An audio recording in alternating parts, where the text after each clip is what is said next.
Every morning, Ronan rides out to his print shop like it's a coffee run, not a federal offense.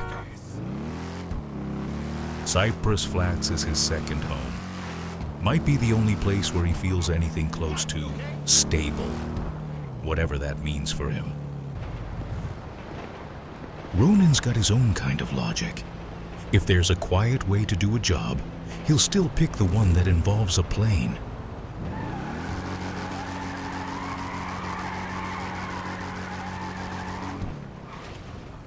He moves with the subtlety of an explosion, and somehow it keeps working out for him. Pacific Bluffs is just his launch pad today. If O'Shea's headed there, something's definitely falling out of the sky. For him, Pacific Bluffs is a runway.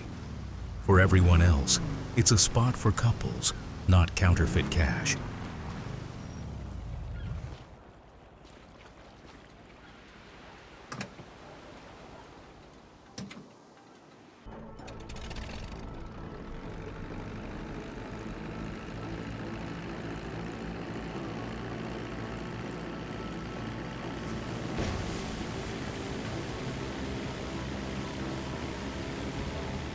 Dropping product from the sky.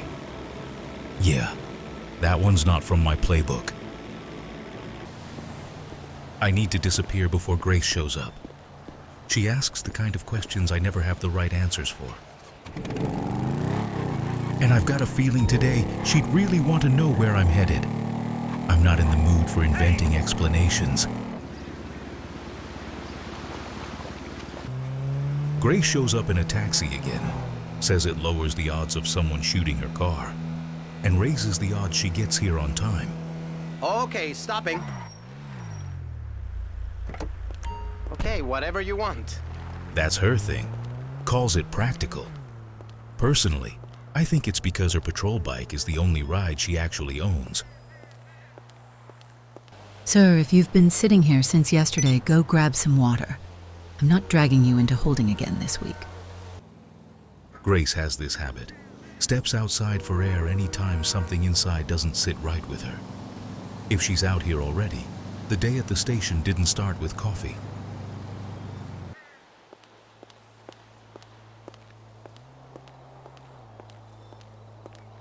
When Grace takes the bike, it's not about patrol. It means she's got a list, and someone just hit the top of it. Vincent said there's footage in Chumash that could accidentally disappear any minute. She's not going there for the beach. If there's evidence to save, Grace will be the first on it.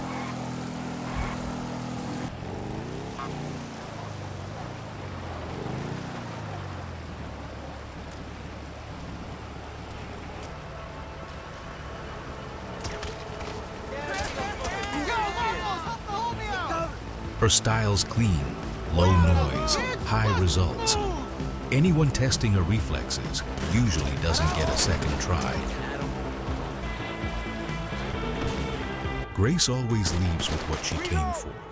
No drama, no delays. Just walks through a building like it's a checklist. Oh, fuck! Eduardo is hit!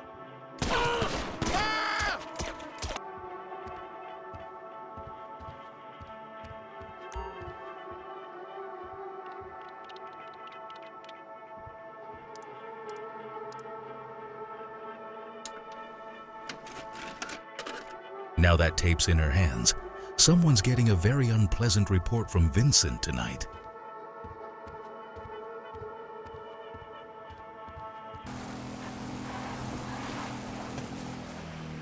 Grace handles cases better than she handles corners, especially when she's shooting and trying not to total her patrol bike at the same time.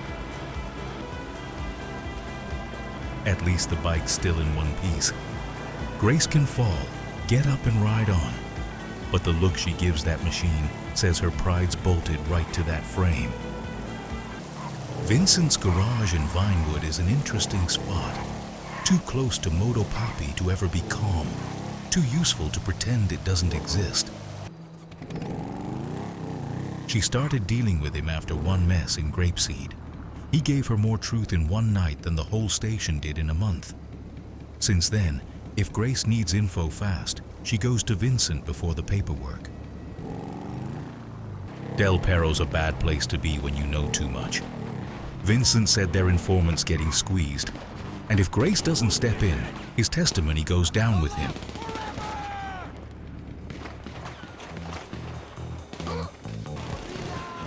On paper, they call it protecting a civilian. With Grace, it's a lot less about protocol and a lot more about doing what's right. She got there fast, shot clean, but sometimes that still isn't enough.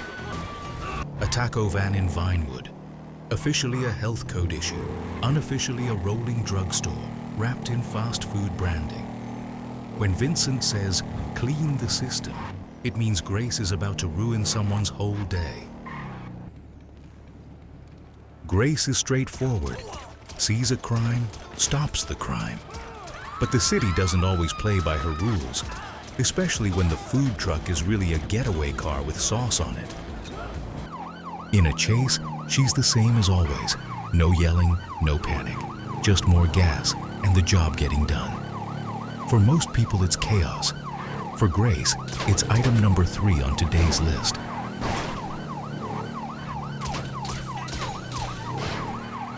She hates wasting time.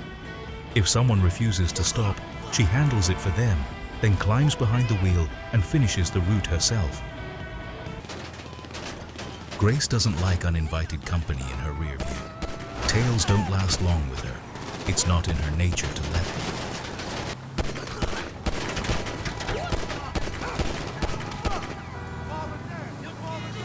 Once the road's clear, she knows exactly where to go.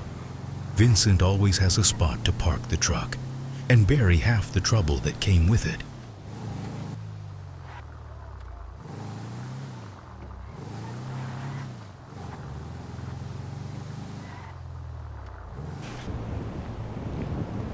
So Grace, did you bring Vincent his taco truck or just didn't feel like explaining why it's driverless? Loro, it's called doing my job. Someone has to while you're busy finding your alternative routes. I'm really hoping Grace has a full plate today. If she spends the whole day at the station, I'll have to get creative about where I supposedly was. Morning, team. Let's move. Sure. You know the drill. Sure. I won't be long.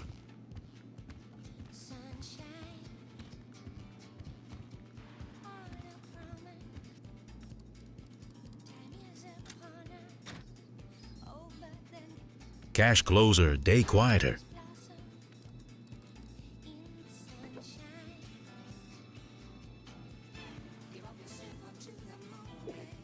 Every cop's got a way to survive the day. Mine starts like this. Need something? If anyone asks, I was never here. Cartel de Loro's garage. Even the metal in here knows who it's working for.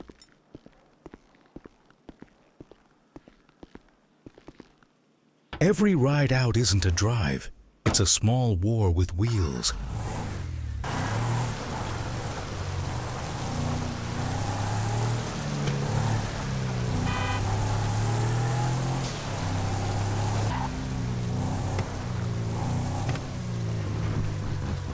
Rolling up to Maze Bank in a cartel-colored dubsta is either brave or stupid. In my case, it's tradition. Boss. Hey, in and out like always. The Rico Perico office in Maze Bank looks like a legit business. Every time I walk in here, I almost believe it myself.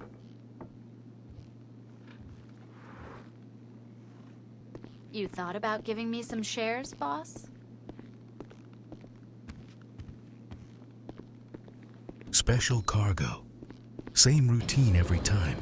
Find it. Take it. Don't let anyone wedge themselves into my logistics.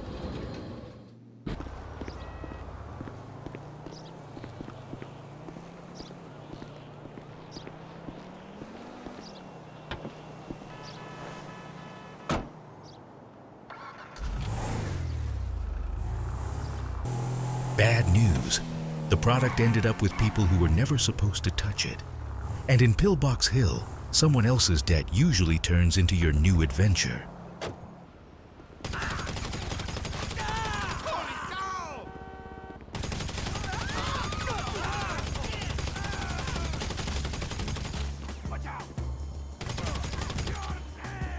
Construction sites all tell the same story. Too many floors, no clear layout, and at least one guy with an assault rifle who thinks he runs the place.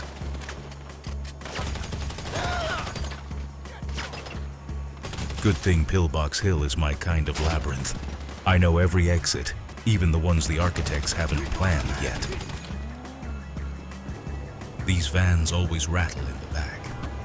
Sometimes it's product, sometimes it's trouble. The only question is who opens the doors at the warehouse. All that matters is making it back to Rancho.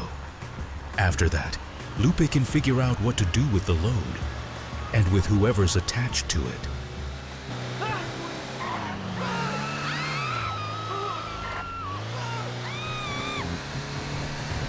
Hey!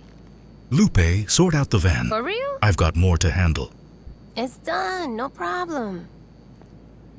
Bye. My shop's the only place I can still pretend I've got a normal life. As long as I'm looking at tools and not people, it almost works.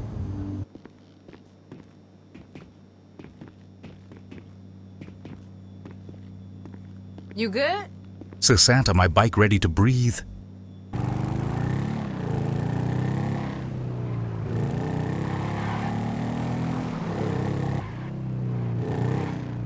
Evenings at Motopapi are never quiet. That's fine. Silence isn't exactly my friend tonight.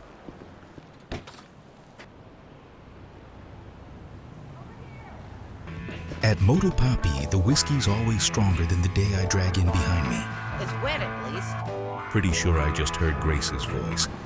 No way she's by Vincent's garage right now. Then again, with her, anything's possible. That look.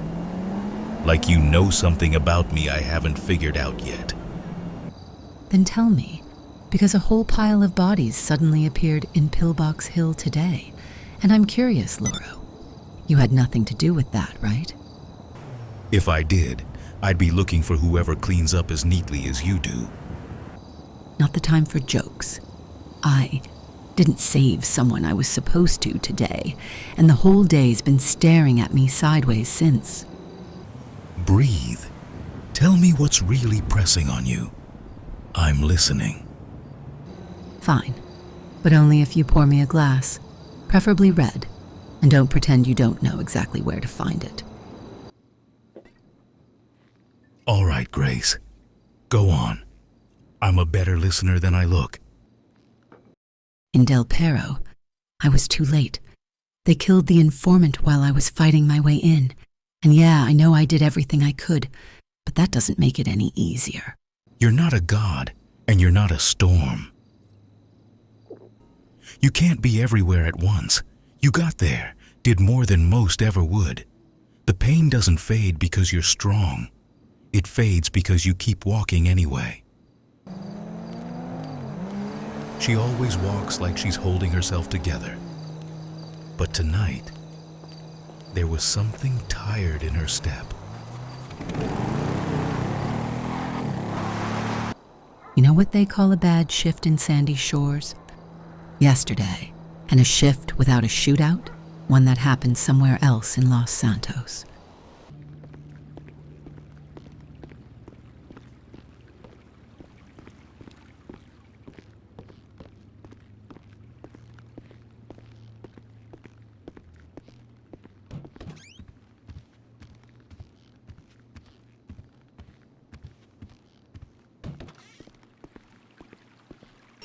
Sometimes water feels like it washes sins away.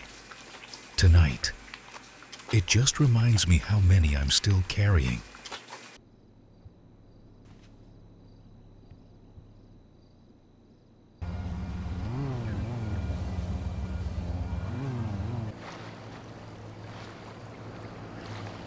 pools change, water changes, but she always stays the same. Like the night is listening to her, not to me.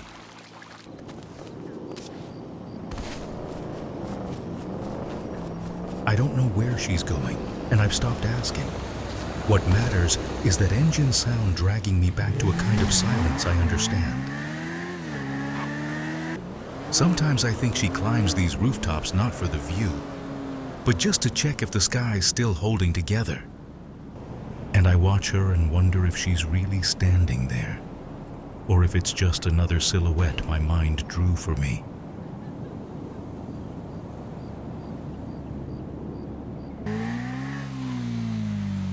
I've never set foot in Vincent's garage, so if it's empty right now, either that's the truth, or my imagination decided it should be. SWAT.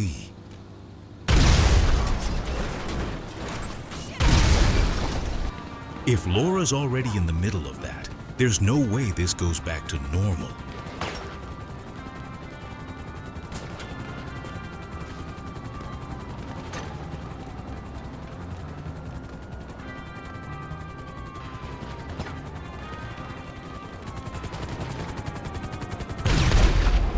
I was hoping this was just another weird dream, but when helicopters start dropping from the sky, that's not a dream. That's a full-blown nightmare with explosions.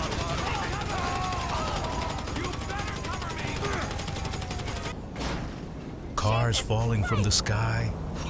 Yeah, that's the line, right there. If this is a dream, it's trying to tell me something. If it's not, I'm honestly scared to wake up.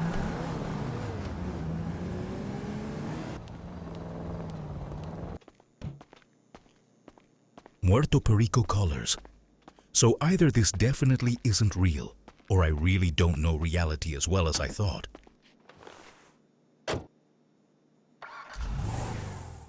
Pillbox Hill.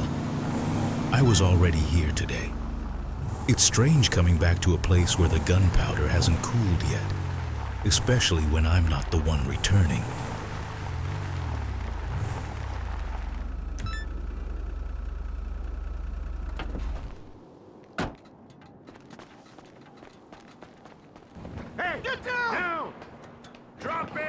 She steps onto that crane like she's already decided she's not coming back down tonight. I don't know what she's looking for up there, but sometimes it feels like she finds the truth at height better than on solid ground. And every step she takes higher makes me wonder, is she running from something? Or am I chasing something that was never real? Makes me wonder if she even feels the height, or if she's just walking toward wherever the world finally quiets down. The city at night is lying under her feet.